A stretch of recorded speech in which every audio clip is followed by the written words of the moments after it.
AITA for refusing to go to my graduation dinner because my dad brought his new wife. I, 18F, just graduated high school last weekend, and what should have been one of the happiest days of my life turned into a mess that I'm still trying to process. I need some outside perspective because my dad and part of his family are calling me selfish, and now I'm starting to wonder if they're right. So, here's what happened. This year has been a whirlwind for me. I pushed myself harder than ever to finish school with honors, applied to multiple universities, got accepted into my top choice, and even secured a small scholarship. I'm the first in my family to graduate high school with honors and go straight to university, and I was honestly proud of myself. It might not sound like a big deal to some people, but to me, it was huge. I didn't want a party, or gifts, or a big celebration.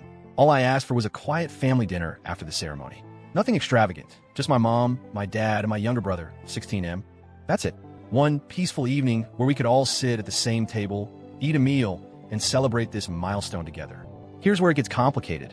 My parents are divorced, and not the amicably co-parenting kind. It was a really painful, messy split. My mom found out that my dad had been cheating.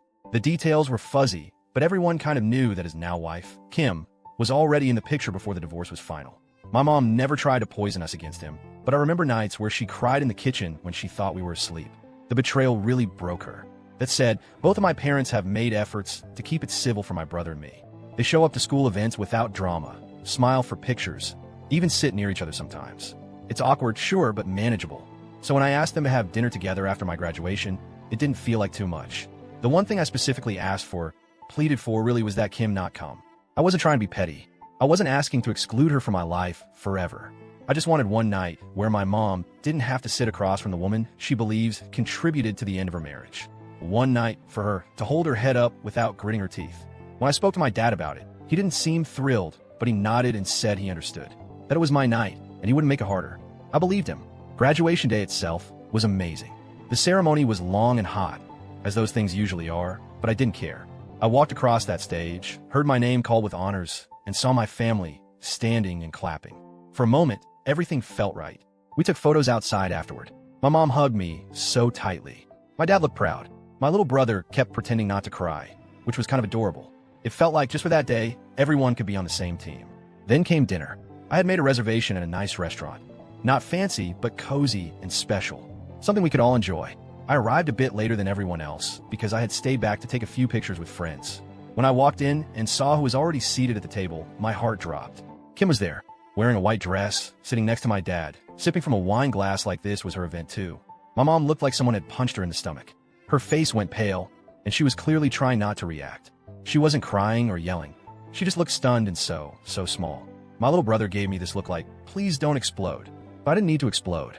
I was too tired, too disappointed, and honestly, too heartbroken. I walked over to my dad and whispered, "Why would you bring her?" "I asked you not to." He looked at me and said, completely flatly, "She's part of the family now. If your mom can't handle that, it's not my problem." I don't even know how to describe the feeling I had in that moment. Like I wasn't a person to him anymore, just a stage for him to prove some point about Kim. He didn't care that it was my graduation. He didn't care that my mom was clearly in pain. He cared about making sure his new wife didn't feel left out, even if that meant trampling the one boundary I'd set. I looked at my mom, who gave me a small, tight smile that said, "It's okay, let's just get through this." And that almost broke me more, because she was willing to swallow her pride for me, and my dad wasn't. So I turned around and left, quietly. No yelling, no scene. I just walked out of the restaurant, ordered an Uber, and went straight to my best friend's house. When I got there, I went straight to her room and cried. Not the soft kind of crying, like full-on, ugly sobbing. I didn't even eat dinner. I just wanted to disappear. Later that night, I got a text from my dad. No apology, no concern, just a short message that said, "You were immature and selfish tonight. You made Kim feel completely unwelcome and ruined what could have been a nice evening. Grow up." I stared at it for a long time. Then came another one from my aunt, his sister. "Sweetheart, I know things are tense, but it was just a dinner.